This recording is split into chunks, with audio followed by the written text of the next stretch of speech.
Welcome to Tennis Sport Specific Training. Topics of discussion include biomechanics, sport demands, common injuries, and prevention. Tennis mechanics. The sport of tennis involves a lot of lateral and diagonal movements. So, as you can see in image 1 and image 2, they're moving quite in quite deep ranges of motion laterally. While the sport, you do have a little bit of time after you've made your play. It is very quick in nature, making the occurrence of a lot of sprint bursts relatively common. And then you're going to see a lot of frequent rotation, especially when it comes to hitting the ball over to the opponent, attacking or defending. You will have to complete a lot of rotation, and that's where a lot of the power comes behind all of our shots. Overhead smashes, so you're going to see in image 3, it's done very often on the serves, and then also in an attacking position, you'll be able to effectively hit a powerful overhead smash. Some sport demands, so some physical demands of the sport include aerobic endurance. So the length of the average best of 3 set tennis match is going to be an hour and a half to 2.5 hours. So that's quite a long time to have to perform at a high level. And as mentioned before in the previous slide, you generally have time to set up, at least a little bit of time between your hits and the opponent's.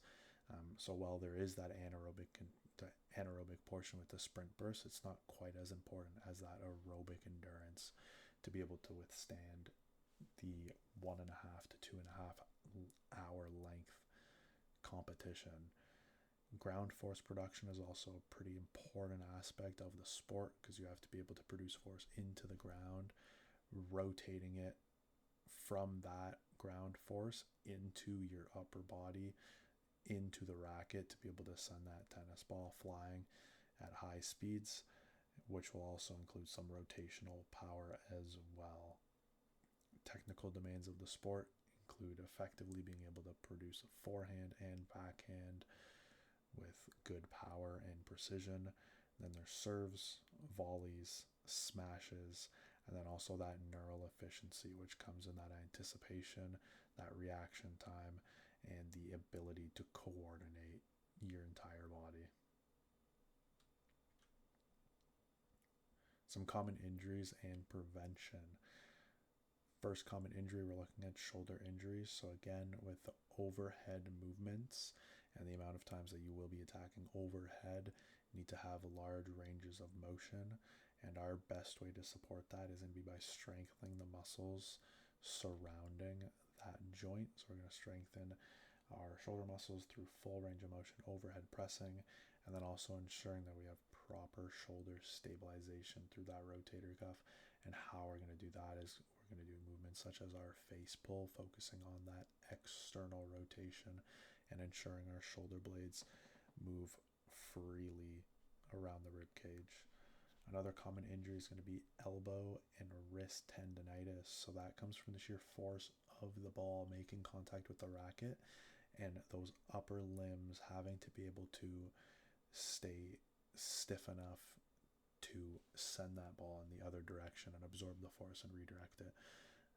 So a good way to assist that, again, is strengthening muscles surrounding the joints. So we're going to look to strengthen those forearm muscles. And movements that we can do for that are going to be our reverse curl. We can do resisted wrist flexion, extension, pronation, and supination, strengthening through all planes of movement of that forearm. Number 3, we have core strains and low back pain. Again, with all that rotation, we're going to be looking to improve our core control and also limit the amount of movement from that spine, while not limiting the movement entirely, but just supporting the movement. So some movements that'll be very important will be rotational and anti-rotational core strength. So some rotational movements could be our chops, and then our anti-rotational core movements will be our pull-off press, whether it be an isometric or just the actual press itself. Ankle sprains, those will generally come from the footwork necessary with this high change of direction sport.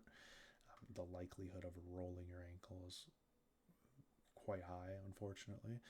So the best way that we can limit the amount of damage that something like that can do is by strengthening surrounding muscles and ensuring that ankle joint is stable.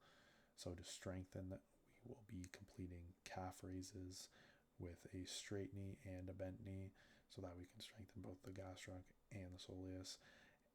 And then we can also include range of motion, so ensure that all those movements are done with full range of motion, and then include isometrics as well. So a calf raise isometric, or we could do a split stance iso hold with our front heel elevated to incorporate some more ankle stability with that. And then our final most common injury is going to be a calf strain. So that just comes from the change of direction and quickly having to cut, puts a lot of strain on that calf. So we're going to look to strengthen the calf through full range of motion. So again, similar to our ankle sprains, we're looking to do calf raises, both knee bent and knee straight.